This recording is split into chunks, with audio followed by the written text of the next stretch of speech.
नमस्कार. महाराष्ट्राचा रणसंग्राम या जय महाराष्ट्र वृत्तवाहिनीच्या विशेष कार्यक्रमामध्ये आपल्या सगळ्यांचं स्वागत. मी प्रसाद काथे. आपण आता कोकणात पोहोचलो आहोत. महाराष्ट्रात राजकीय रणधुमाळी अतिशय वेगाने वाढतीये आणि त्याचबरोबर तापमानाचा आणि राजकारणाचा पारा सुद्धा चढतोय.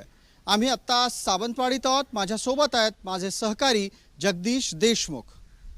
नमस्कार, मी जगदीश देशमुख. महाराष्ट्राचा रणसंग्राम या कार्यक्रमात आपल्या सगळ्यांचं स्वागत. आणि आपल्या या कार्यक्रमाचे स्पेशल पार्टनर आहेत राजश्री लॉटरी. खरं तर कोकण तसं शांत, कोकणी माणूस सुद्धा रिॲक्ट होत नाही. मात्र यंदाची निवडणूक जरा वेगळी आहे. कोकणी माणूस रिॲक्ट व्हायला लागलाय. आणि मुळात कसं असतं की कोकणी माणूस हा मनात एक, पोटात एक आणि ओठामध्ये भलतंच असतं. मनातलं शक्यतो ओठामध्ये येऊन देत नाही. मात्र यंदा रणांगणामध्ये कोकणी माणूस समोरासमोर येतोय आणि समोरासमोर आपल्या मनात जे आहे तेच मत मांडतोय. आणि हेच सर्व आपल्याला समजून घ्यायचं आहे. कोकणामध्ये कुणाची हवा आहे, कोकणाचं राजकीय वातावरण सध्या काय आहे, कोण बाजी मारेल, कुणाचा पराभव होईल, या सगळ्या प्रश्नांची उत्तर आपल्याला समजून घ्यायची आहेत आपल्या या महाराष्ट्राचा रणसंग्राम या कार्यक्रमातून.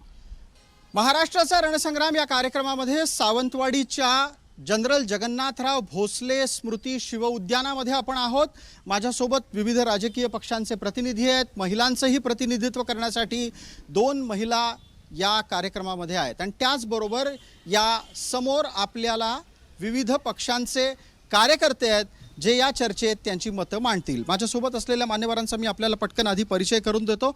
आपण काँग्रेस पक्षाचे आहात. आपलं नाव आणि पद. माझं नाव ॲडव्होकेट राघवेंद्र दिलीप नार्वेकर. मी शहर अध्यक्ष आहे काँग्रेस कमिटी. याच निमित्तानं आपल्यासोबत उद्धव ठाकरेंच्या शिवसेनेचे प्रतिनिधी आहेत. आपली ओळख. अशोक परब. जी, याच्यावर बोलायचं आहे आपल्याला. माझं नाव अशोक परब आहे. उद्धव बाळासाहेब ठाकरे शिवसेना जी पक्षाचा मी शिवदूत म्हणून. जी.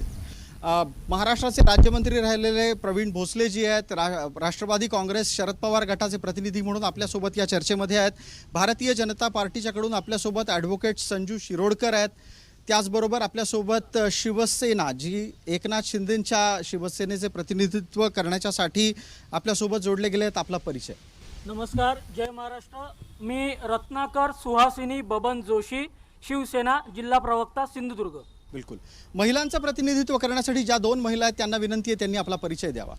महिलांचं प्रतिनिधित्व करत असली तरी मी शिवसेना शिंदे गट याची मी प्रतिनिधी आहे आणि मी त्या शिवसेनेच्या संदर्भात इथे बोलू इच्छिते. जी, आपली ओळख. मी श्रुतिका श्रीकांत दळवी, उद्धव बाळासाहेब ठाकरे गटाची शिवसेना शहर प्रमुख आहे. बिलकुल.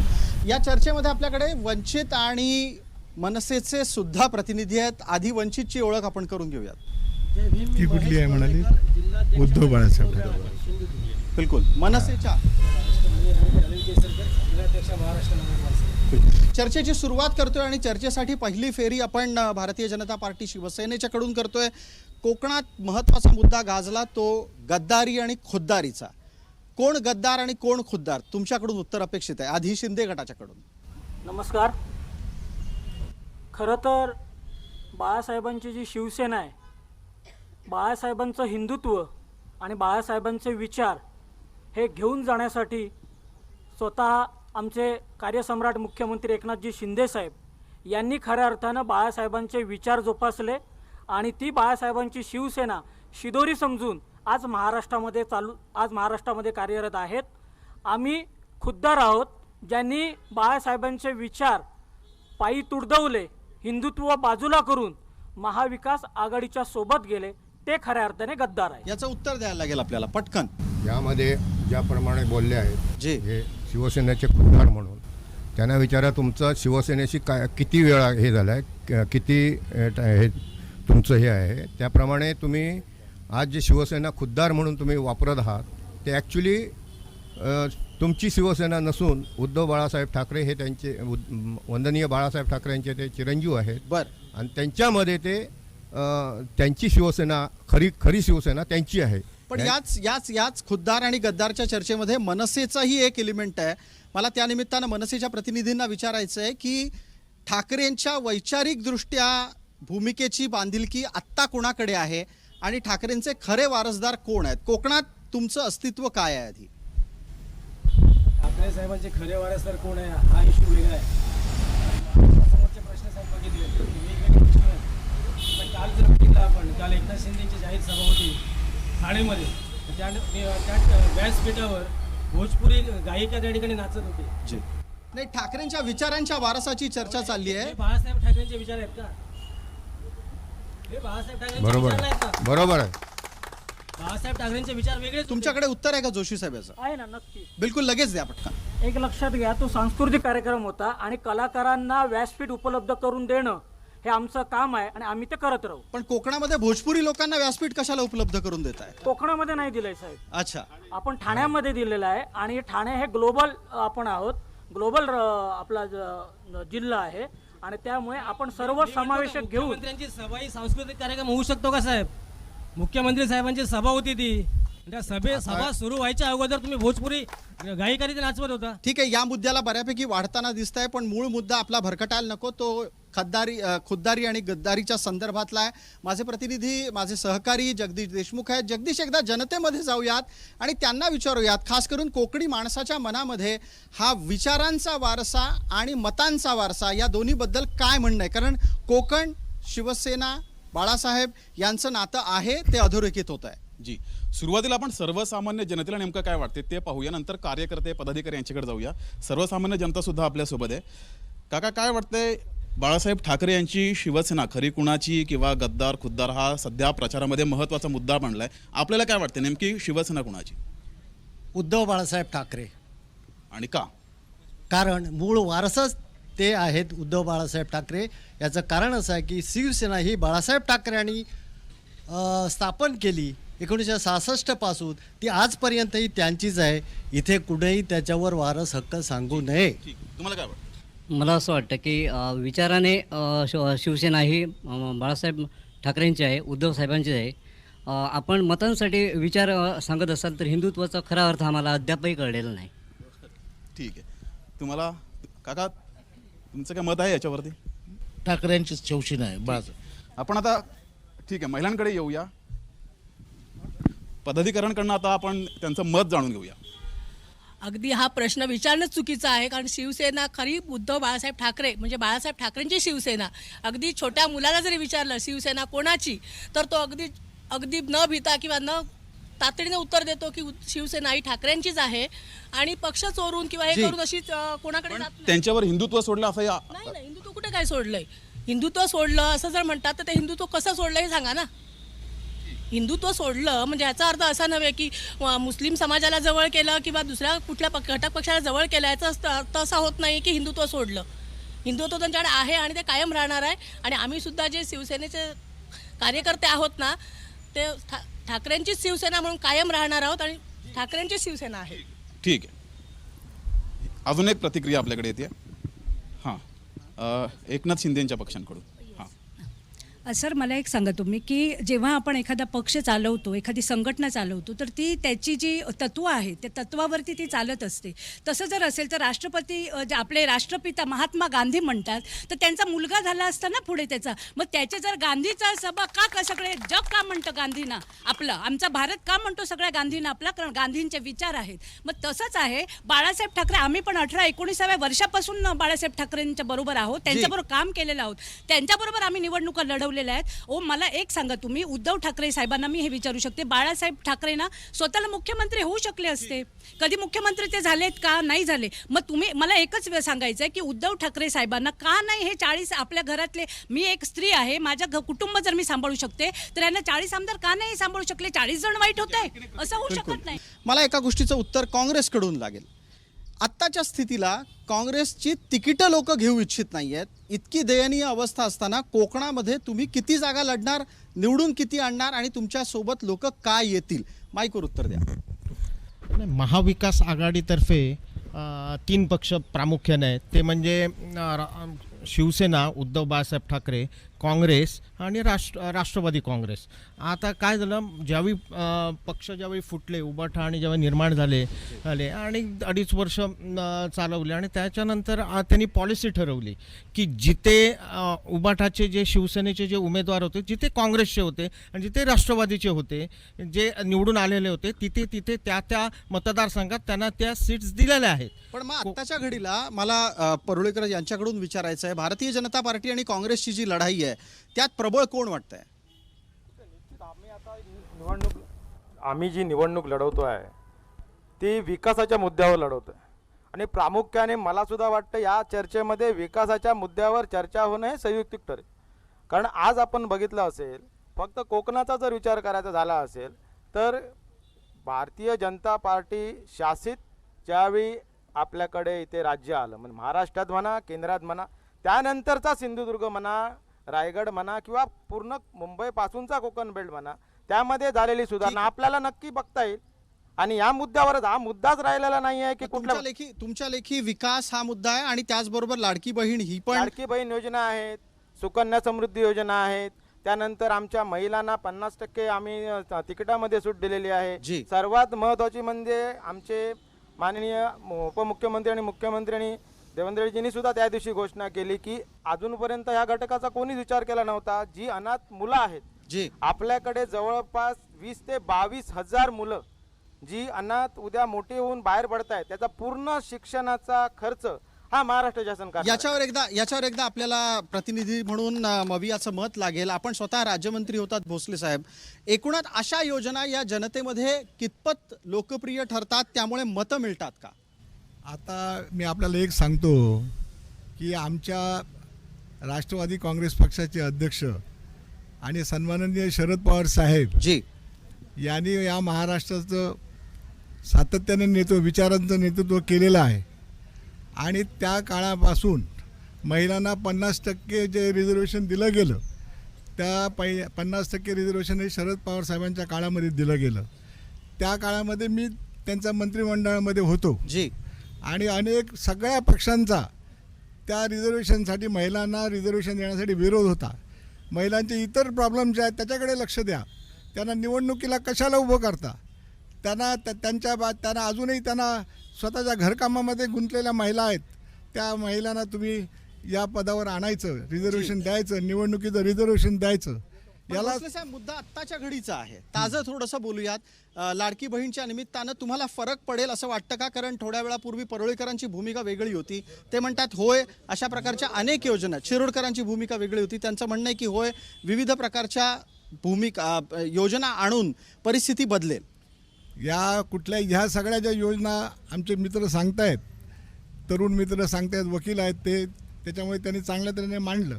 परंतु येथे विसरतात की या सगळ्या योजना आमच्या काळामध्ये सुरू झाल्या होत्या, फक्त नावं त्याची बदललेली आहेत. नावं बदलून त्याच योजना, त्याच जराशा सुविधा इकडे तिकडे वाढवल्या काय. फक्त एकच योजना जी आहे लाडकी बहीण योजना, ही आता दादानी आमच्या इथे महाराष्ट्रामध्ये सुरू केली. आता त्याचा बघूया आता काय परिणाम. दादा अजूनही तुमचे आहेत? दादा म्हणजे आता हे बघा, जे व्यक्तिगत थोडं नातं असतं. मी पण राष्ट्रवादी काँग्रेस पक्ष शरद पवार साहेबांचा आहे. बिलकुल. आणि मी पहिलं सांगितलं शरद पवार यांचं नाव घेऊन सुरुवात केली. याच्यावर एक उत्तर महिला प्रतिनिधी म्हणून लागेल. हे लाडकी बहीणचं राजकारण आता होताना दिसतंय. मुळात योजना आणि त्यानंतर सगळ्यात महत्त्वाचा मुद्दा म्हणजे 7,500 प्रत्येकीच्या खात्यात पोहोचणं, दिवाळीच्या आधी पोहोचणं. याचा काय परिणाम होणार आहे? जास्त झालेलं आहे. प्रत्येक घराघरात 2-4 लोकांना, आमच्या महिलांना याची फॅसिलिटी मिळालेली आहे. आता ज्या 150 रुपये एका बाईच्या खात्यावर जाणं, 1,500 स्टेटमेंट काय केलं होतं, आज तिच्या लाडकी बहीण योजनेचा काय प्रमाण सांगता येणार. दिवाळी सुद्धा त्या लोकांनी चांगली केली. शासनाने बारीक विचार करून सगळं केलेलं आहे, सोडलेलं नाहीये. अनेक योजना अशा आहेत की आपल्या शिंदे सरकारने आणि मुख्यमंत्री या लोकांनी सगळ्यांनी आणि त्याच्या मंत्रिमंडळाने चांगले निर्णय घेतले. पण आता दिवाळी ज्या पद्धतीनं दिवाळीच्या आधी 7,500 पोहोचले, त्यामुळे काय होणार आहे ते सांगा पटकन. त्यामुळे सगळ्या महिला शिंदे साहेबांच्या शिवसेनेला मतदान करणार आणि त्यांना निवडून आणणार. मला यावर उत्तर लागेल. मला या उत्तराच्या निमित्तानं तुमच्यापर्यंत पोहोचायचं आहे. हे 7,500 दिल्यानं मतपरिवर्तन होणार आहे आणि मनपरिवर्तन होणार आहे का? मतपरिवर्तन नक्कीच नाही होणार आहे आणि मनपरिवर्तन तर होणारच नाही आहे. कारण कशाला?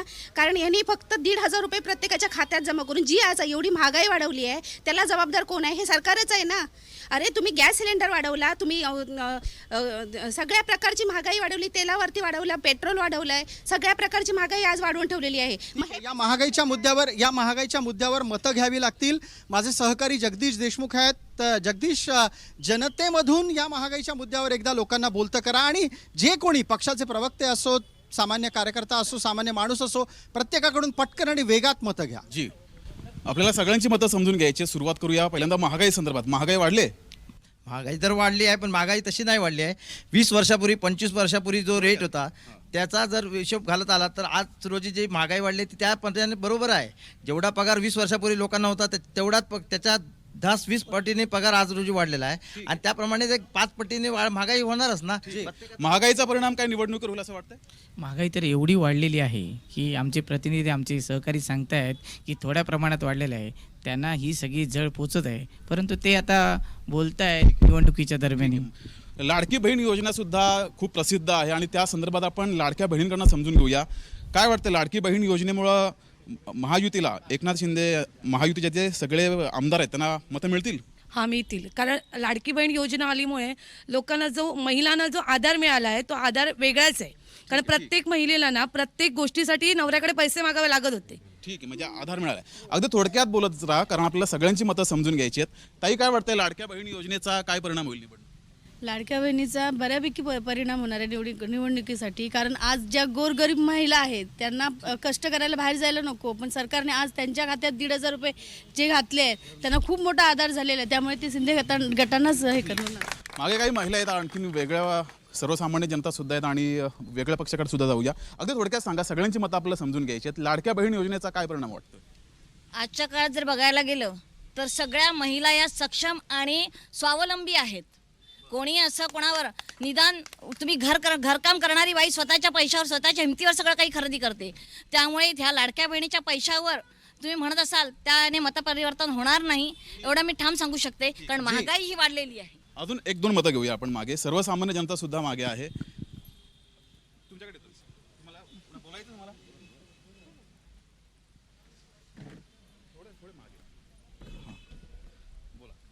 लाडकी बहीण योजना चालू केली, ठीक आहे, पण त्याच्या दुपटीने महागाई झाली. आम्ही आता इतके वर्ष आम्ही आमच्या मिस्टरांच्याच जीवावर आहे असं म्हणू नका की पण लाडक्या बहिणीचा काय परिणाम होईल निवडणुकीत?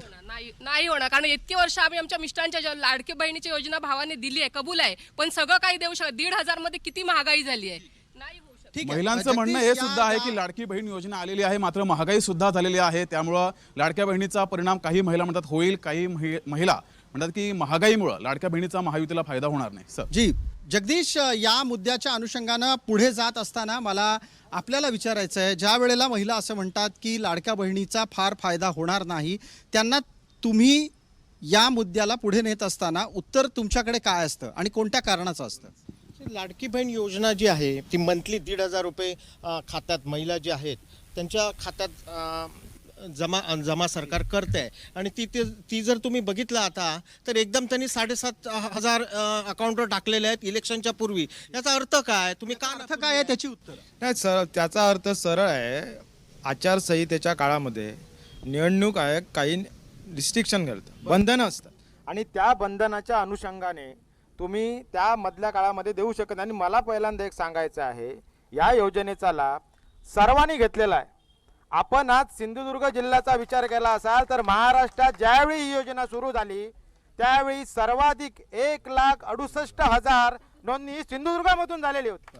आणि यामध्ये सर्व जाती धर्माच्या महत्त्वाचा मुद्दा आहे जो चर्चेत मांडायला हवा. महाराष्ट्रात सर्वाधिक नोंदणी सिंधुदुर्गात झाली आणि लाडकी बहीणचे लाभार्थी सर्वाधिक सिंधुदुर्गात निघाले. मला पटकन चर्चेला पुढे नेत असताना ज्या वेळेला लाभ घेतला जातो तेव्हा त्या घेतलेल्या लाभाचं ची परतफेड करावी असं मतदारांना वाटतं का?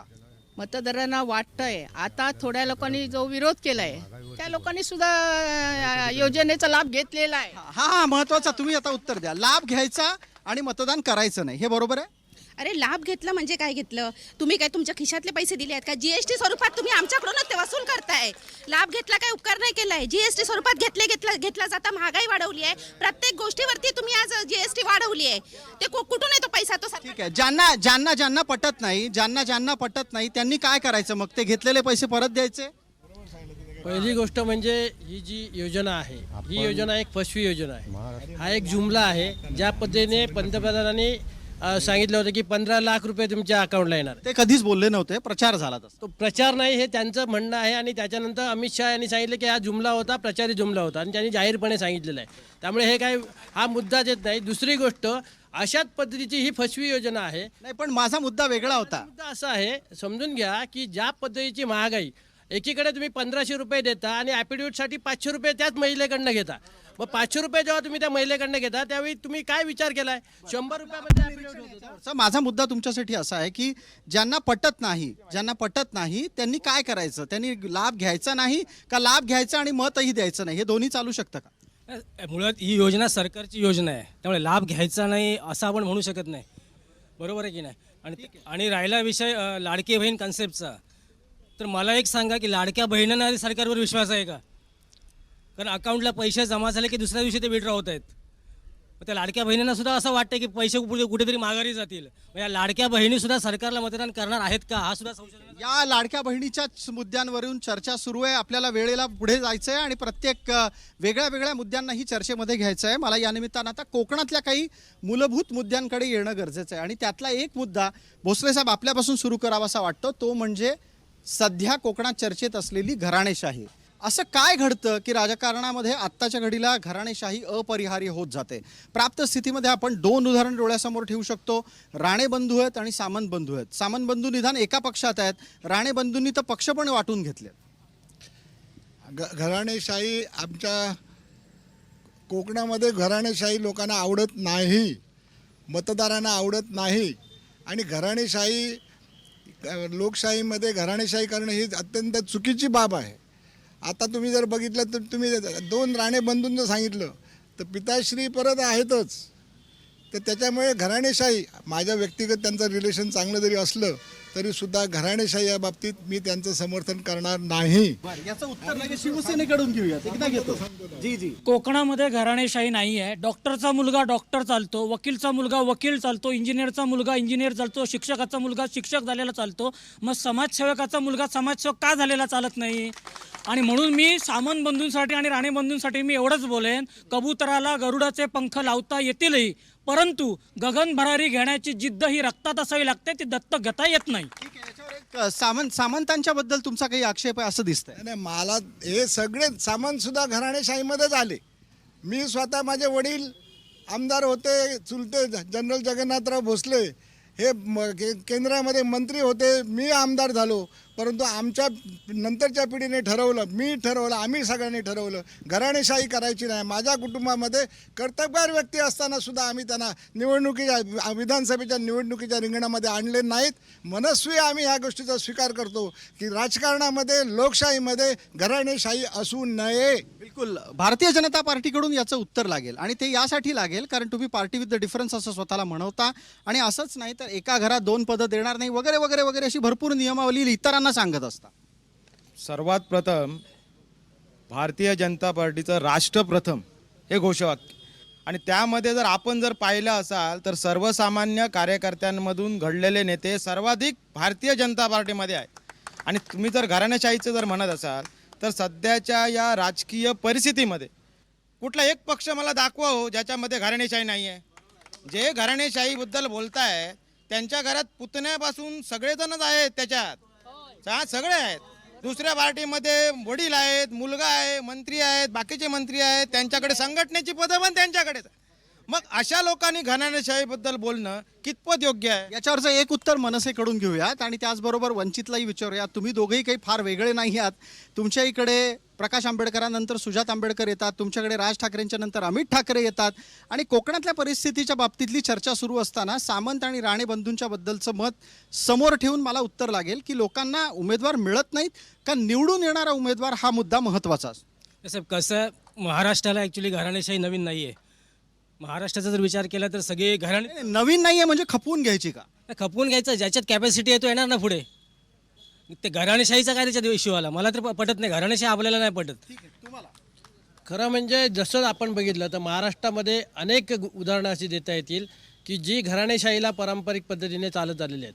एकीकडे आमदार, खासदार, मंत्री व्हायचं आणि घराण्यातला एक माणूस आमदार झाला तर दुसऱ्या पक्षातून दुसरा खासदार करायचा, अशी जवळपास बाळासाहेब आंबेडकर हे नेहमीच मांडत राहिलेले आहेत की या महाराष्ट्रामध्ये साधारणतः 85 कुटुंब अशी आहेत ज्यांच्यात भोवती सत्तेची सगळी अगदी 30-85 कुटुंब महाराष्ट्र चालवत असतात. मला महिला म्हणून विचारायचं आहे आपल्या दोघींनाही. टप्प्याटप्प्यानं उत्तर द्या. राजकीय तुमच्या भूमिका वेगळ्या असू शकतात, पण मला महिला म्हणून सांगा की ज्या वेळेला तुम्हाला असं दिसतं की अमक्याचा मुलगा, अमक्याची सून हीच राजकारणात पुढे जाते, सर्वसामान्यांना राजकारणात स्थान असतं का? कारण त्यांचा नेता असतो वर ना, म्हणून तो आपल्या घराला. आता प्रवीणभाई सांगतायत शरद पवारांच्या गटामध्ये ह्याच्यामध्ये पक्षामध्ये किती लोक आहेत, घरातले त्यांच्या मुलगी आहे, भाचा आहे आणि पुतण्या आहे, हे सगळे आहेत. ही घराण्याशाही आताची नाही आहे, ही पहिल्यापासून आलेली आहे आणि ज्याची कॅपॅसिटी आहे तो निवडून येईल. वारंवार हे बोललं जातं कॅपॅसिटी आहे, म्हणजे ज्याची क्षमता आहे तो निवडून येईल, तिकीट मिळेल, लोकांनी मतदान केलं तर विजयी होईल. पण हेच चालू राहिलं तर सामान्यांना काय सतरंजी उचलायच्या? असं काही नाही आहे की घराणेशाही चालू राहते. प्रत्येकजण ज्याच्या कॅपॅसिटीप्रमाणे म्हणतात मॅडम, तसं क्षमतेप्रमाणे ज्याची हे आहे तो येणारच ना पुढे. ज्याच्यात अंगात गुण आहेत ना ते कुठे लपले जाणार नाही आहेत, ते बाहेर येणारच. अगदी अंगात गुण असतील तर ते लपले जाणार नाहीत. मला वाटतं आमचे प्रतिनिधी आणि आमचे सहकारी या क्षणाला माझ्यासोबत असलेले जगदीश देशमुख यांच्यापर्यंत जाऊ. जगदीश, एकदा कोकणातल्या जनतेकडून आपल्याला जाणून घ्यायला लागेल की जे जे काही इथली नेते मंडळी बोलतात ते खरंच त्यांच्या मनात आहे का? तर राजकारणातली घराणेशाही योग्य की अयोग्य, फक्त योग्य की अयोग्य एवढं सांगा, कारण आपल्याला सगळ्यांचं मत समजून घ्यायचं, सगळ्यांचंच जे आहे सगळ्यांचं. राजकारणातली घराणेशाही योग्य की अयोग्य? अयोग्य. राजकारणातली घराणेशाही योग्य की अयोग्य? नाही, योग्य म्हणजे कसं आहे बघा, कर्तृत्ववान लोक असतील ना ती पुढे येणार. राजकारणातली घराणेशाही योग्य की अयोग्य? आपल्या सगळ्यांची मतं समजून घ्यायची, योग्य की अयोग्य सांगा. योग्य आहे. ठीक आहे, योग्य आहे. संपूर्ण महाराष्ट्रामध्ये तेच चालू आहे. ठीक आहे, संपूर्ण महाराष्ट्रात तेच चालू. योग्य आहे, सगळ्यात पक्षांना तेच मान्य आहे. नाही, राजकारणातली घराणेशाही योग्य की अयोग्य? योग्य. योग्य आहे. रक्तात गड योग्य. ठीक आहे, महिलांकडून जाणून घेऊया, राजकारणातली घराणेशाही योग्य की अयोग्य? योग्य. मला घराणेशाही योग्य वाटत नाही, पण व्यक्ती काम करत असेल तर तो त्याला नक्कीच मिळायला पाहिजे. योग्य आहे. योग्य आहे. योग्य आहे. योग्य आहे. योग्य आहे. बरेच जण म्हणतात योग्य आहे. तर मागे पण बघूया, मागे आपण बराच वेळ गेलो नाहीये. राजकारणातली घराणेशाही योग्य की अयोग्य? एकाच कुटुंबातले दोन व्यक्ती वेगवेगळ्या पक्षातनं लढवत आहेत, हे मात्र चुकीचं आहे. एकाच पक्षातील त्यांनी वेगळं मत मांडलेलं आहे की एकाच घरातील व्यक्ती जेव्हा वेगवेगळ्या पक्षातून लढतात ते कसं काय योग्य? ठीक आहे, राजकारणातली घराणेशाही योग्य की अयोग्य? ही घराणेशाही पूर्णतः लोकशाहीला अयोग्य आहे. ठीक आहे, लोकशाहीला अयोग्य आहे. वेगळं मत मांडलेलं आहे की लोकशाहीला घराणेशाही अयोग्य आहे? अयोग्य आहे, कारण अयोग्य. ठीक आहे, अयोग्य. तुमचं का मध्ये? अयोग्य. जी, अयोग्य आहे. ठीक आहे, योग्य अयोग्य अशा येत आहेत प्रतिक्रिया. आणि काही प्रतिक्रिया असं सुद्धा येतात सर की एकाच घरातील जर दोन व्यक्ती वेगवेगळ्या पक्षातून उभे राहतात ते कसं चालतं? पण यानंतरचा मुद्दा आहे तो वोट जिहादचा. गेल्या काही दिवसापासून महाराष्ट्राच्या राजकारणामध्ये सातत्यानं या प्रकारची चर्चा होताना दिसतीये की मुसलमान ठरवून एकाच विशिष्ट पक्षाला आणि मोठ्या संख्येनं मतदान करतात. या प्रकारची चर्चा ही भारतीय जनता पार्टीचे विद्यमान नेता देवेंद्र फडणवीस यांच्याकडून झाली. तुमच्या विविध प्रकारच्या कार्यकर्त्यांनी हा मुद्दा पुढे आणलेला आहे. कोकणात अशा प्रकारचं मतदान होईल असं वाटतं का? कोकणातला मुसलमान हा अनेक पिढ्या इथे राहिलेला आहे. तो मराठीही बोलतो आणि तो त्याच्या धर्माचं अनुसरण सुद्धा करतो. काय होईल कोकणामध्ये? कोकणातला मुसलमान काय करणार आहे? नाही, नक्कीच असं करणार नाही. कारण आपल्याकडे जर बघितलं तर कोकणाला एक वेगळी संस्कृती आहे आणि आत्तापर्यंत जर आपण बघितलं असाल तर या ठिकाणी विविध पक्षाचे विविध विचारसरणीचे व्यक्ती नेहमी निवडून गेलेले आहेत. त्यामध्ये तुम्हाला बघितलं तर सेक्युलर पण निवडून गेलेले आहेत. त्यामध्ये विशिष्ट एक आयडिओलॉजी असणारे पक्षांचे पण नेते निवडून गेलेले आहेत. त्यामुळे वोट जिहादच्या याच्यावर आणि दुसरा महत्त्वाचा मुद्दा काय आहे, मध्यंतरीच्या काळामध्ये ज्या लोकांची काही माती भडकवली गेली त्या लोकांनी तर आता स्पष्ट आपण आपल्या टीव्हीच्या माध्यमातून पण मध्ये डिबेट घेतलं होतं, त्यामध्ये पण लोकांनी काही सांगितलं आहे की आता आम्ही विकासाच्या दृष्टीने मतदान करणार. बिलकुल, याच्यावर काँग्रेसचं मत लागेल. आणि त्यानंतर प्रवीणजी मी आपल्यापर्यंत येतो. मला एका गोष्टीचा खुलासा आपण करा. काँग्रेसच्या कडून संविधान बदलणार आणि त्याचबरोबर विविध प्रकारच्या धार्मिक गोष्टी लोकसभेत सांगितल्या. हे सगळं खोटं आहे हे आता सिद्ध झालं आहे. विधानसभेत मुसलमानांची मतं घेणार कशी तुम्ही? काँग्रेस हा नेहमीच सेक्युलर पक्ष राहिलेला आहे. त्यांची आयडिओलॉजीच सेक्युलर आहे का? बेसिकली काँग्रेस जर आपला देश जर बघितला डायव्हर्स आहे. प्रत्येक जाती धर्मातला इतके वर्ष राहिलेला आहे आणि ते काँग्रेसने सांभाळून ठेवलेलं आहे. घटना सांभाळून ठेवलं ना, घटनेच्या आधारे हे सगळ्या जाती धर्मातला जे. पण या वेळेला मुसलमान तुम्हाला मतदान करणार आहेत का? काय वाटतं? सेक्युलर पार्टी बरोबरच होते. मॉमेडियन जे मायनॉरिटी जे वोट जे आहेत हे नेहमी काँग्रेस बरोबरच राहिलेले आहे आणि त्यांनी काँग्रेस कारण त्यांना माहिती आहे ना सेक्युलर जे मायनॉरिटीज आहे हे काँग्रेसच त्यांना आश्रय देऊ शकतं. हा देश हा एक महत्वाचा मुद्दा यांनी काढला की काँग्रेस हा देश इंटॅक्ट जो आहे हे सेक्युलरिझमनीच देश आणि तीच ओळख जगभर ही काँग्रेसची आणि देशाची ही जगभर जी ओळख जी आहे ही तीच आयडिओलॉजी खाली आहे. आता आपण एक पटकन तुमच्यापर्यंत येतो. मला या गोष्टीचा खुलासा करा की ज्या वेळेला काँग्रेस असं म्हणतं की देशातले मुसलमान त्यांच्यामुळे सुरक्षित आहेत, काय उत्तर आहे? कोणामुळे? काँग्रेसमुळे सुरक्षित आहेत. असं काही नाही. आता आमची किती 2.5 वर्ष चालली, त्याच्या अगोदर चाललेलं आहे. सावंतवाडी मतदारसंघाचं मी बोलते आहे. सावंतवाडीतले सगळे मुस्लिम आणि ख्रिश्चन बांधव मायनॉरिटी पूर्ण दीपकबाईच्या पाठीशी आहे. दीपकबाईंनी कधीही जातीभेद केलेला नाही, रंगभेद केलेला नाही, कधीही केलं नाही. सगळे ह्याचे आहेत. याच्यावरचं उत्तर लागेल. मला मॅडमना असं सांगू इच्छिते की मॅडम म्हणाल्या की सावंतवाडी मतदारसंघाचं मी बोलते म्हणून, तर मी एवढंच सांगेन की ह्यावेळी सावंतवाडी मतदारसंघातून सगळ्यात आपल्याला वोटिंग जर झालं असेल तर ते बाहेरच्या वाड्यातून म्हणजेच मुसलमान एरियातून आपल्याला झालेलं आहे आणि ते झालं आहे फक्त उद्धव बाळासाहेब ठाकरे या गटालाच झालेलं आहे. मग याच्यावरचं उत्तर आता तुम्ही द्या आणि मला याच्यावरचा खुलासा करा की उद्धव ठाकरेंचं राजकारण आता केवळ मुसलमानांच्या भरोश्यावर चालतंय का? नक्कीच 100%. कोकणातील मुसलमान हा आमच्या महायुतीच्या मागे उभा आहे. त्याचं उत्तम उदाहरण म्हणजे लोकसभेची झालेली निवडणूक. यामध्ये महायुतीचे उमेदवार सन्माननीय नारायण राणे साहेब निवडून आलेले आहेत. त्यानंतर दुसरी जी निवडणूक झाली ती होती पदवीधर मतदारसंघाची. त्या ठिकाणी सुद्धा पदवीधर मुस्लिम बांधवसुद्धा आमच्या बाजूने लागलेले आहेत, म्हणून तिथे सुद्धा महायुतीचा विजय झालेला आहे. मला प्रवीण भोसलेंपर्यंत पोहोचायचं आहे. भोसले साहेब, दीर्घकाळ आपण राजकारण पाहता आहात आणि या प्रश्नाचं उत्तर आता इथली सगळी जनता तुमच्याकडून ऐकू इच्छिते. महाराष्ट्रामध्ये जातीद्वेष आणि धर्मद्वेष कोणी पसरवला? आता आपण पाहिलं की हे जे देवेंद्र फडणवीसने जे विधान केलं की आपला वोट जे आज महाराष्ट्रामध्ये आहे, इथेच तुमच्या लक्षात येईल की भारतीय जनता पक्षाचे नेते अशा प्रकारे बोलून हे जे विष आहे आपल्या धर्माधर्मामध्ये जातीमध्ये ते पसरवण्याचं काम अशा एक कर्तबगार, मी त्यांना कर्तबगार म्हणतो बाकीच्या बाबतीत, परंतु एक पक्षाचे नेते म्हणून देवेंद्र फडणवीसने केलेलं विधान अत्यंत चुकीचं आहे. ही वस्तुस्थिती नाहीये. हिंदू मुसलमानांच्या मतामतांमध्ये एक गठ्ठा मतपेढ्या तयार होतात, हे खरं नाहीये. हे अजिबात खरं नाही आहे.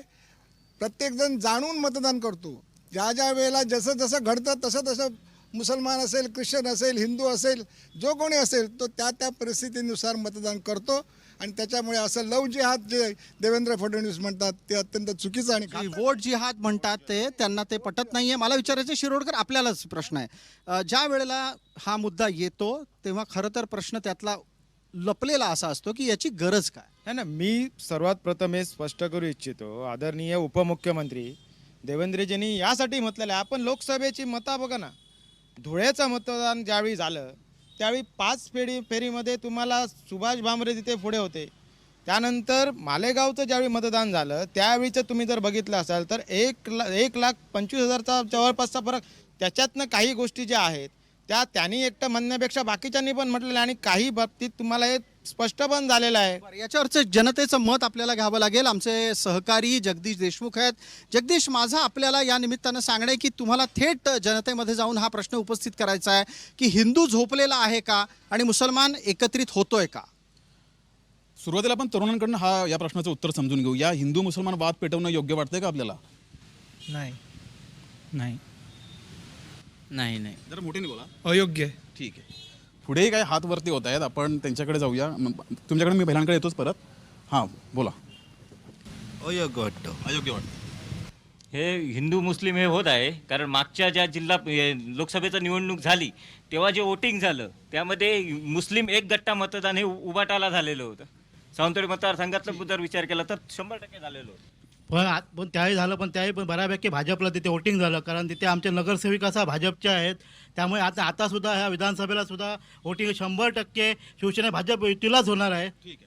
महिलांना काय वाटतं ते पाहूया. त्या अगोदर इकडे जाऊया. पहिल्या रांगेकडे आपण आलोच नाही. बऱ्याच वेळा वर्गामध्ये पहिल्या रांगेकडे येत नाही आहेत. याच्यापूर्वी काही राज्यांच्या निवडणुका झाल्या, उदाहरणार्थ सांगा हरियाणा, काश्मीर तिकडे वरती झाले ना, जिकडे हे मायनॉरिटी हे आहे, मोल आहे, तिकडे कोणाला दिलं? भाजपलाच दिलं ना, भरपूर मोठ्या प्रमाणात निवडून. आणि 2 मिनटं ऐका की ज्यावेळी लोकसभेच्या निवडणुकीपूर्वी पूर्णपणे बिंबवण्यात आलं होतं मुस्लिम बांधवांना की आपले घटना बदल करणार म्हणून, आणि ते माती भडकवल्यामुळे आता त्यांना समजलेलं आहे. आता किती महिने झाले सरकार येऊन, बदलली का घटना? जी हिंदू मुसलमान वाद जो पेटवला जातोय त्यावर आपलं काय मत आहे? सावंतवाडी मतदारसंघ हा पहिल्यापासून म्हणजे धर्मनिरपेक्ष आणि जातन्याय ह्याच्यावर कधी सावंतवाडी मतदारसंघात कधी मतदान झालेलं नाही. दीपकभाई केसरकर हे सावंतवाडीचं नेतृत्व एवढी वर्ष करतायत. त्यांनी आजपर्यंत कोणत्याही मायनॉरिटीला कमीपणा दिलेला नाही या मतदारसंघात. सावंतवाडी मतदारसंघाचं मी बोलते आहे. सावंतवाडीतले सगळे मुस्लिम आणि ख्रिश्चन बांधव मायनॉरिटी पूर्ण दीपकबाईच्या पाठीशी आहे. दीपकबाईंनी कधीही जातीभेद केलेला नाही, रंगभेद केलेला नाही, कधीही केलं नाही. सगळे ह्याचे आहेत.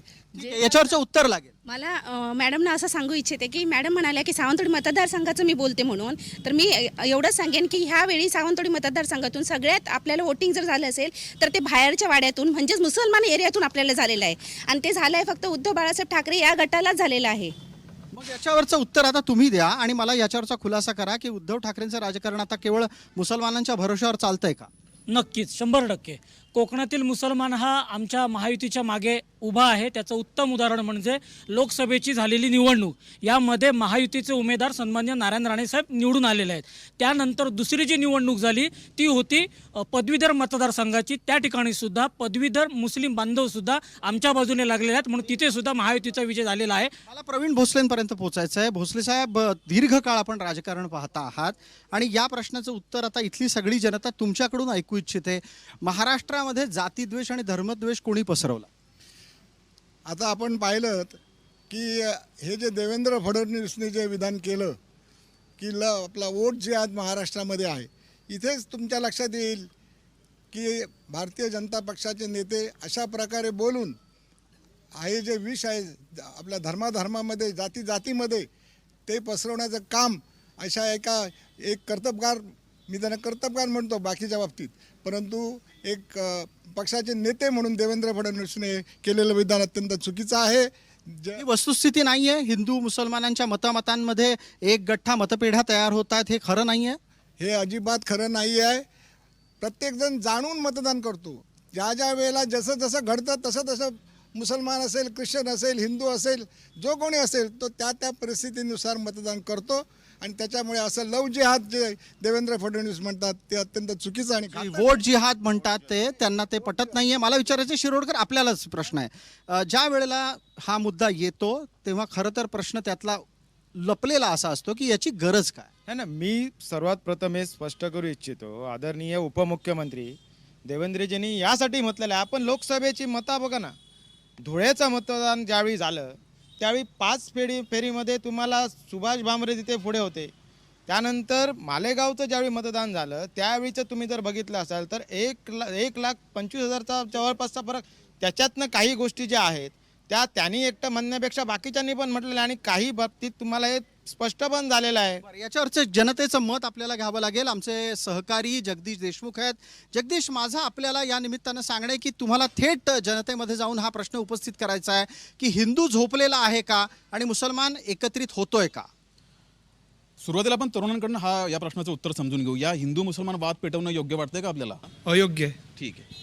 याच्यापूर्वी काही राज्यांच्या निवडणुका झाल्या, उदाहरणार्थ सांगा हरियाणा, काश्मीर तिकडे वरती झाले ना, जिकडे हे मायनॉरिटी हे आहे, मोहोल आहे, तिकडे कोणाला दिलं? भाजपलाच दिलं ना, भरपूर मोठ्या प्रमाणात निवडून.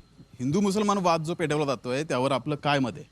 सावंतवाडी मतदारसंघ हा पहिल्यापासून म्हणजे धर्मनिरपेक्ष आणि जातन्याय ह्याच्यावर कधी सावंतवाडी मतदारसंघात कधी मतदान झालेलं नाही. दीपकभाई केसरकर हे सावंतवाडीचं नेतृत्व एवढी वर्ष करतायत.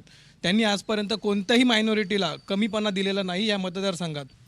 मुळात हा जो वोट जिहादचा मगाशी तुम्ही प्रश्न विचारलात, मला त्याच्याबद्दल बोलायचं आहे. जिहाद हे ह्याचं लोकांना समीकरणच माहिती नाही, त्याचा जो अर्थ आहे तोच माहिती नाही. जिहाद म्हणजे लढाई आणि दुष्कर्म आणि दुष्टबुद्धी जी असेल त्याच्या विरोधातली लढाई, याला जिहाद म्हणतात.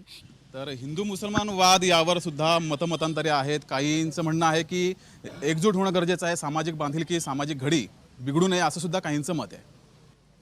बिलकुल जगदीश, धन्यवाद या तुमच्या जनतेतल्या प्रतिक्रियांच्यासाठी. चर्चेला पुढे न्यायचं आहे आणि वेळेची मर्यादा आहे हे लक्षात घेत आता आपण थेट या मतदारसंघात म्हणजे सावंतवाडीच्या मतदारसंघात सावंतवाडीच्या आमदाराच्या बद्दलची मतं जाणून घेणार आहोत. या आमदारांनी काय केलं, काय करायला हवं होतं याच्याबद्दलचं पहिल्यांदा मत आपण मनसेकडून घेऊ, इतरांच्याकडून त्याच्यानंतर टप्प्याटप्प्याने. सावंतवाडी मतदारसंघात सन्माननीय दीपकभाई केसरकर गेली 15 वर्ष आमदार म्हणून आहेत. त्यातली 8 ते 8.5 वर्ष मंत्री म्हणून आहेत. आणि या मंत्रिपदाच्या कालावधीत अनेक भूमिपूजनं झाली आणि दुर्दैवाने उद्घाटनं होत नाही आहेत. ज्या गोष्टींची आपण भूमिपूजनं करतो त्याची उद्घाटनं कशी होतील याकडे सुद्धा लक्ष दिलं पाहिजे. याच्यावरचं उत्तर आम्ही खूप कामं करतो, पैसे आणतो. माझ्या बंधूने सांगितल्याप्रमाणे प्रसिद्धी करायला आम्ही मागे पडतो. अशी अनेक कामं आहेत की दीपकभाईंनी त्याला पैसे आणलेले आहेत आणि अनेक उद्घाटनं केलेली आहेत आणि ह्याच्या पुढेही होतील. आता ह्याचं समजा हॉस्पिटल आता जी केस होती ती केस निघालेली आहे. आता परिस्थिती सुधारेल अशी अपेक्षा आहे आपल्याला. मला राजन तेली यांच्याबद्दल विचारायचं आहे. प्राप्त स्थितीमध्ये असं काय घडलं की राजन तेली मैदानात उतरले आणि ते किती चांगली टक्कर देऊ शकतील? राजन तेली हे मूळ शिवसैनिकच आहे. त्याप्रमाणे ते आज त्यांना घेण्याचं कारण हेच आहे की त्याने विकासाची कामं भाजपमध्ये असताना केलेली आहेत आणि त्याचं हे म्हणून त्यांना पुढे केलेलं आहे. मला विचारायचं आहे आपल्याला, आपण उत्तर द्या. तिकीट नाही मिळालं की पक्ष बदलणं कितपत योग्य? नाही, काय हे चुकीचं आहे, परंतु आताच्या घडीनं आपण जर बघितलं असेल तर मी मागाशी म्हटल्याप्रमाणे विकासाचा मुद्दा आणि विकास कोणी केला आहे जनतेला माहिती आहे. त्याप्रमाणे लोकांची आता मतं आणि निवडणूक लागल्यानंतर जनता बघत आहे. आज आपण इथे बघितलं, मी मागाशी म्हटल्याप्रमाणे जी आता 4 कॅरिडोर आपल्याकडे सिंधुदुर्गात तयार होत आहे. तुम्ही बघितलं तर कोल्हापूरचा तो पट्टा आहे तो पूर्णपणे करुळघाट आता होतोय. तुम्ही येताना बघितलं तर फोंडाघाट होतोय. आणि त्यानंतर सर्वात महत्त्वाचं म्हणजे जी आमची कायम मागणी राहिलेली आहे ती सावंतवाडी बेळगाव तुम्ही रेल्वे मार्ग करा. आणि ह्या सगळ्या ज्या गोष्टी आहेत या सगळ्या गोष्टी आज या शासनाच्या माध्यमातून होत आहेत आणि त्याला आता चालना मिळालेली आहे. हे प्रश्न जवळपास 30-30, 40-40 वर्ष प्रलंबित राहिलेले प्रश्न होते जे प्रामुख्याने ह्या 2.5 वर्षाच्या काळामध्ये प्रामुख्याने सुटलेले आहेत. बिलकुल. प्रवीण भोसले आपल्यासोबत आहे. दीर्घकाळ राजकारण आपण केलंय. 30-40 वर्ष प्रश्न प्रलंबित होते. तुमच्यासारखा माणूस कोकणातून निवडून जात होता, प्रश्न सुटत का नव्हते? असं आहे की आपण आता तुम्ही मला विचारताय आणि एक मी माजी मंत्री म्हणून आणि या भागाचा प्रतिनिधी म्हणून हे उत्तर देत आहे. या भागामध्ये ज्या वेळेला शरद पवार साहेबांच्या नेतृत्वाखाली मला मंत्रिमंडळात घेण्यात आलं त्या काळामध्ये तुम्हाला सांगतो जिल्हा केंद्र आम्ही उभं केलं. 1250 हेक्टर जमिनीमध्ये उभं केलं, ॲक्वायर केली आणि शरद पवारांच्या हस्ते त्याचं आम्ही उद्घाटन केलं. हे आता हे सावंतवाडीचं हॉस्पिटल दिसतंय नवीन, ते माझ्या काळामध्ये मी उभं केलं शरद पवारांच्या नेतृत्वाखाली. आणि त्या पण तरीही अनेक प्रश्न 30-40 वर्ष राहिले. ऐकून तरी घ्या साहेब, मी आता माझ्या मतदारसंघातलं सांगतोय. सावंतवाडीचं ITI पोलीस स्टेशनला होतं, ते 16 हेक्टर जमीन त्या बावकरांची घेतली आणि तिथे आम्ही सावंतवाडीचं ITI तिथे उभं केलं. 400 मुलं तिथे शिकत आहेत. नवोदय विद्यालय माझ्या काळामध्ये उभं राहिलं. माझ्या काळामध्ये जोडामारचं हॉस्पिटल आपल्या पुष्पाताई हिरे ज्या आरोग्यमंत्री होत्या त्यांना आणून त्याचं भूमिपूजन करून उभं केलं. असे अनेक रोजगार हमीतून फलोत्पादन योजना शरद पवार साहेबांनी ही योजना आणली, पण मंत्री कोणाला केलं? प्रवीण भोसलेला केलं, फलोत्पादन मंत्री. माझ्याकडे खातं होतं. 55,000 हेक्टरमध्ये आम्ही योजना राबवली. ठीक आहे. थोडक्यात आपल्या कार्यकाळामध्ये जेव्हा संधी मिळाली तेव्हा काम करता आलं. मला विचारायचं आता पटकन आपण उत्तर द्या. वंचितचा विषय वंचित म्हणून आहेच, पण तत्पूर्वी मतदार म्हणून तुम्ही जेव्हा सांगाल मतदारांना की त्यांनी यंदा मतदान करताना काय केलं पाहिजे, काय विचार ठेवला पाहिजे? सगळ्यात पहिलं तुम्ही जो विकासाचा मुद्दा आता उपस्थित केला त्या मुद्द्यावर मला प्रकर्षाने बोलावंसं वाटतं की यांना कॅरिडॉर उभा करणं म्हणजे विकास आहे का? सिंधुदुर्ग जिल्हा हा पर्यटन जिल्हा आहे. सिंधुदुर्ग जिल्हा हा या गोव्याला लगतचा जिल्हा आहे. इथे परकीय चलन येऊ शकतं, पर्यटनावर आधारित उद्योगधंदे या ठिकाणी उभे राहू शकतात, नैसर्गिक साधन सुचितेने परिपूर्ण असा हा जिल्हा आहे. अशावेळी अशा कोणत्याही पर्यटनावर आधारित किंवा नैसर्गिक साधन सुचितेवर आधारित कोणताही उद्योग कुठल्याही मंत्र्याने आणलेला नाही. आणि कॅरिडॉर करताय कशासाठी? स्वतःची घरं भरण्यासाठी का?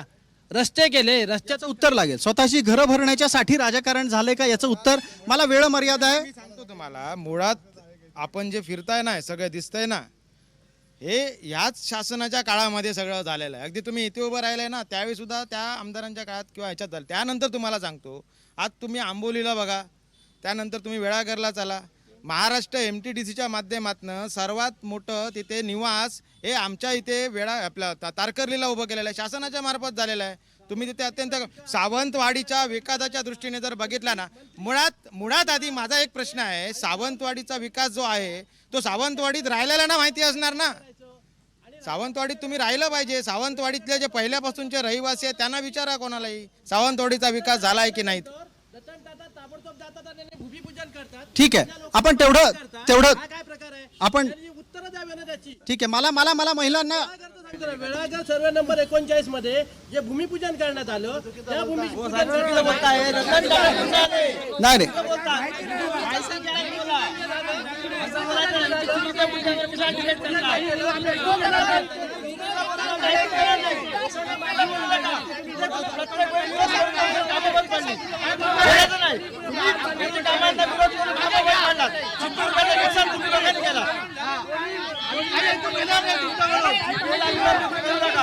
सगळे काम हॉटेल 10-20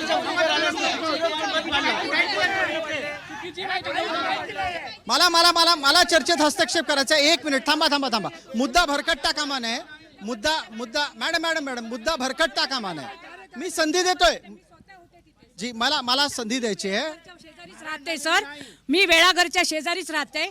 आजगावची सरपंच आहे मी. ऐका मी काय सांगते ते तुम्ही नाही. 39 आहे ते वगळलेलं आहे. 39 वगळलेलं आहे आणि तिथल्या लोकांना 60 कोटी रुपये, ऐका 60 कोटी रुपये त्या लोकांनी विकलेली होती, जमीन विकलेली होती त्या लोकांनी. 60 कोटीचा दीपक भाईंनी स्वतः बसून 60 कोटीवरती त्या लोकांच्या ज्या जमिनी होत्या त्या कमी किमतीला गेलेल्या होत्या त्याचा मोबदला म्हणून 60 कोटी परत 10 वर्षापूर्वी विकलेली जमीन परत 60 कोटी. हे दावे प्रतिदावे चालतील. मला 1 मिनिट, आता मला महिलांना बोलतं करू द्या. ठीक आहे, तुमच्याच महिला बोलू देत नाहीत मला पुढचे मुद्दे घेऊ द्या. मला एक सांगा, आत्ताच्या स्थितीला ज्या वेळेला राजकारणाची परिस्थिती ही संघर्षाची आहे, दावे प्रतिदावे केले जात आहेत, ठीक आहे.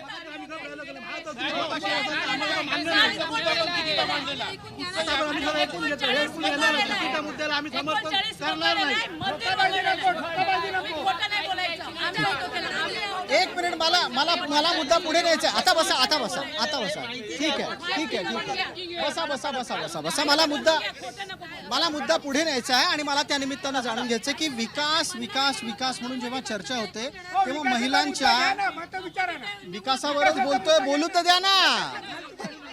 थांबा जरा. आता ज्या वेळेला महिलांच्या मनामध्ये विकासाचं चित्र काय असतं, मला या निमित्तानं आपल्याकडून जाणून घ्यायचं आहे की प्राप्त स्थितीमध्ये विकासाच्या मुद्द्यावर ज्या वेळेला निवडणूक लढली जाते तेव्हा महिलांना विकास म्हणजे नक्की काय हवं असतं. दोघींकडूनही उत्तर हवी आहेत. वेळेची मर्यादा आहे आपल्याला. विकासाची मध्ये सगळीकडे लाईट, पाणी, रस्ते सगळीकडे झालेले आहे. दीपक भाईंनी अनेक, आता दोडामार्गला तो JCPचा हे आहे, वेंगुर्ल्याला ब्रिज काढला आहे,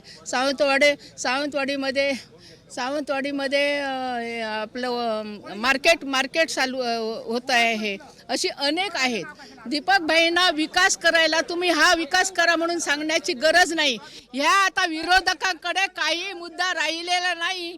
ते काहीतरी अशी खरपून काहीतरी सांगतायत. सांगा पण खरं बोला. सांगा पण खरं बोला. मी विकास म्हणतायत. हे लाईट पाणी म्हणजे विकास नव्हे. पहिली गोष्ट, लाईट पाणी विकास नाही. विकास ऐका, लाईट पाणी म्हणतायत ना हे. चला त्याच्यावरच बोलूया. 1 मिनिट. लाईट पाणी म्हणतायत ना त्याच्यावरच बोलूया. आता दिवाळीच्या सणाला 4 दिवस लाईट होती का? दिवाळीच्या सणात त्यांनी लाईट घालवलेली होती. मग विकास म्हणताय ना तुम्ही. लाईट पाणी म्हणजे विकास. तुमच्या नजरेत लाईट पाणी म्हणजे विकास, तर 4 दिवस आता लाईट होती का? येऊन जाऊन राहत होती लाईट. दिवाळीच्या सणाला जर लाईट. पण यांनी एक उल्लेख केला आता दिवाळीच्या, ऐका, यांनी एक असा उल्लेख केला की दिवाळीच्या सणाला लाईट गेली म्हणे. लाईटसाठी लक्षात घ्या, लाईट हा प्रश्न जो आहे तो महावितरणचा प्रश्न हा खूप दिवसापासून. दिवाळीला लाईट गेली की नाही? कोणी सांगितलं लाईट गेली? लाईट गेलेली नव्हती. काही भागा, हे बघा सर, इथे पाऊस पडतो. हे पाऊस पडल्यानंतर झाडं तोडतात. ती पण काही दीपकबाई तोडतात का? जेव्हा पाऊस पडतो तेव्हा गावागावामध्ये रस्त्यामध्ये वादळ होतं. वादळ झालं की बंद पडते. मग ती बंद पडते त्याला पण दीपकबाई कसे काय जबाबदार असू शकतात? थोडक्यात वीज, पाणी, वादळ याला दीपक केसरकर जबाबदार नाहीये. नाहीत ना. जेव्हा नैसर्गिक आपत्ती येते त्याला जबाबदार नाही. परंतु एक लक्षात ठेवा, तिथे आज तुम्हाला कदाचित माहिती नसेल, दाखोरेसारखी गावं आहेत. या वेळेच्या बिलकुल याच निमित्तानं आपण चर्चेला अंतिम टप्प्यामध्ये जातोय. मला पटकन वेळ मर्यादेमध्ये बोला. सांगतो साहेब सिंधुदुर्ग जिल्ह्यात एअरपोर्ट होतं हे राणे साहेबांच्या आणि इथल्या नेत्यांच्या ह्याच्यातून हे होत होतं. या एअरपोर्टला ज्या काही विघातक शक्तींनी विरोध करून तो एअरपोर्ट घालवला.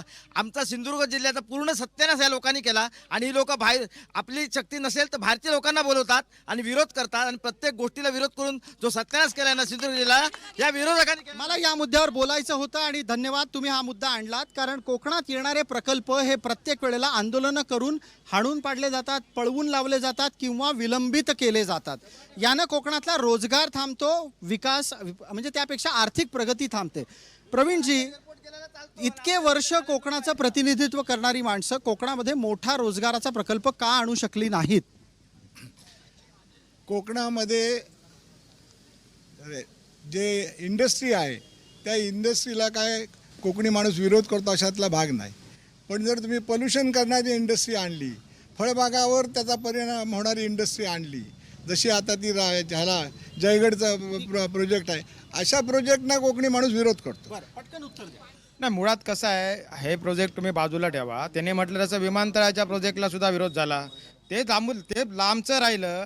तुम्ही रस्ते आता त्याचे हा जो आपला हायवे राहिला त्या हायवेच्या कामाला सुद्धा त्यांनी अडचणी निर्माण केलेल्या आहेत. नितेश राणे यांनी त्यावेळी त्याच्याबद्दल आंदोलन केलं होतं भाजपाच्या आमदारांनी. पटकन आपण आमच्या प्रतिनिधीकडे जातोय. आमचे सहकारी जगदीश देशमुख आहेत. जगदीश देशमुख यांना विनंती आहे त्यांनी एकदा सरळच लोकांना विचारावं की कोकणातला माणूस हा रोजगाराचा आणि विकासाचा विरोधक आहे की नाही. जगदीश, जेव्हा स्टेजवर ही चर्चा सुरू होती तेव्हा इथून खूप आवाज आणि हात वर होते. विकास कोकणामध्ये विकास झालाय की आणि कोकणाचा माणूस हा विकासाचा विरोधक आहे की विकासाच्या बाजूने आहे? कोकणात विकास झालेला नाही आहे. सर्व केलेला आहे भाजप आणि शिंदे गटाने तो भकास केलेला आहे. आता एक प्रश्न आहे, आंबोलीतील जो प्राथमिक आरोग्य केंद्रामध्ये एका महिलेला बॅटरीच्या उजेडात प्रसूती करावी लागते. ही लांछनास्पद गोष्ट आहे आणि ह्याला जबाबदार भाजप आणि शिंदे सरकार आहे. तुम्हाला काय वाटतं कोकणामध्ये विकास होतोय पण कोकणामध्ये जे प्रोजेक्ट येतात त्या प्रोजेक्टला सुद्धा विरोध होताना दिसतोय? नाही झालेला आहे, विकास झालेलाच नाही कोकणामध्ये. नाही झालेलं. विकास काही नाही. विकास जरा फिरून बघा म्हणजे समजतं काय झालं. विकासाला विरोध नाहीच. कोकणामध्ये विकास झालाय? नाही झाला. कोकणामध्ये विकास झालेला नाही. तर कोकणामध्ये विकास झालेला नाही असं म्हणतात. इकडे सुद्धा काही तरुण वर्ग बसलेला आहे. तुम्हाला काय वाटतंय? कोकणात विकास झालेला आणि कोकणी जनता ही विकास आणि रोजगाराच्याच बाजूने आहे. कोकणात विकास झालेला आपण फिरून बघू शकता आणि रोजगार पण आता उपलब्ध होत आहे कोकणात. ठीक आहे, तुम्हाला बोलाय. हां, मला थोडक्यात तुम्हाला सांगायचं आहे की ह्यांनी आता मुद्दे उचलून धरले विकास आणि रोजगार. आता मी तुम्हाला सांगतो, Adali MIDC, multi speciality hospital, railway terminus, monorail, हे त्याच्यानंतर आंबोलीचा रोपवे, नरेंद्र डोंगराखालती मत्स्यालय, असे अनेक भूमिपूजनं झाली. निवडणुकीच्या तोंडावर भूमिपूजनं करायची, लोकांची दिशाभूल करायची, मतं मिळवायची, विकास शून्य. आता मी ओपन चॅनल देतो, इकडे गन माईक घ्या, तुम्ही कॅमेरा घ्या, आत्मेश्वर तळीपासून तुम्हाला कळसुलकर शाळेपर्यंत. ठीक आहे. या चर्चेला वेळेची मर्यादा आहे. या चर्चेला वेळेची मर्यादा आहे हे लक्षात घ्यायचं आहे. मला पटकन अगदी इथे उपस्थित असलेल्या प्रत्येकाला एका शब्दात उत्तर हवंय की तुम्हाला लोक मतदान करतील तर कोणत्या मुद्द्यावर? एक मुद्दा पटकन सांगायचा. काँग्रेस. विकास या मुद्द्यावर. भाकरी आता करपलेली आहे, त्याच्यामुळे भाकरी परतली जाणार आणि या मतदारसंघामध्ये परिवर्तन निश्चित होणार. भाजप. विविध कल्याणकारी योजना आणि झालेला विकास या मुद्द्यावर आम्हाला पूर्णपणे बहुमत मिळेल. 100% मी माझ्या सहकाऱ्यांशी सहमत आहे. विकासात्मक बाजू आणि ज्या काही योजना महाराष्ट्र सरकारने राबवलेल्या आहेत त्या योजना तळागाळापर्यंत पोहोचलेल्या आहेत. आणि महिला कोणत्या मुद्द्यावर मतदान करतील? महिला विकास आणि व्यक्ती जे महायुतीच्या बाजूने मतदान करते. आपलं काय? विकास तर काय झालेलाच नाही आहे. कारण सगळा युवा वर्ग जो आहे तो पूर्ण सगळा गोव्यात नोकरीसाठी जातो. त्याच्यानंतर मल्टी स्पेशालिस्ट हॉस्पिटल हे इथे किती वर्ष होणार होतं ते झालेलं नाही. कोणत्या मुद्द्यावर मतदान होईल? आज जो मुद्दा आहे ना त्याच्याच मुद्द्यावर मी सांगते तुम्हाला की ह्या फक्त आमच्या पक्षाचं म्हणशाल तर व्यक्ती बघून मतदान होणार आहे. ठीक आहे, धन्यवाद. आपली प्रतिक्रिया. खरं म्हणजे विकासाची जी संकल्पना आहे त्यावर अधिक बोलता आलं असतं, परंतु विरोधक जे आत्ताच्या घडीला आहेत, जे म्हणतात स्वतः विकास केलेला आहे, त्यांच्याबद्दल विकासाच्या ज्या संकल्पना आहेत त्या फार वेगळ्या आहेत. आमच्या मला एवढंच सांगायचं आहे, यावेळी 100% एक वाक्य नक्की होईल, बदल हवा, आमदार नवा. ठीक आहे, आमदार नवा म्हणतात. साहेब, या मतदारसंघाचा विचार केला तर ह्यावेळी फक्त रोजगार आणि आरोग्य या 2 इश्यूजवरच लोक मतदान करतील. बिलकुल धन्यवाद. आपण सर्व मंडळी या निमित्तानं या चर्चेमध्ये सहभागी झालात. सावंतवाडीतून महाराष्ट्राचा रणसंग्राम ही विशेष पेशकश जय महाराष्ट्र वृत्तवाहिनीवर आपण पाहिली. या निमित्तानं आम्ही महाराष्ट्रातल्या कानाकोपऱ्यात जातोय, तिथून जाणून घेतोय की काय यावेळच्या मतदारांची मनं आहेत, मतं आहेत आणि त्यांची नाडी नक्की कशा प्रकारे कोणत्या दृष्टीनं पुढे जाते. या कार्यक्रमात तूर्तास इतकंच. आपण पाहत रहा फक्त जय महाराष्ट्र.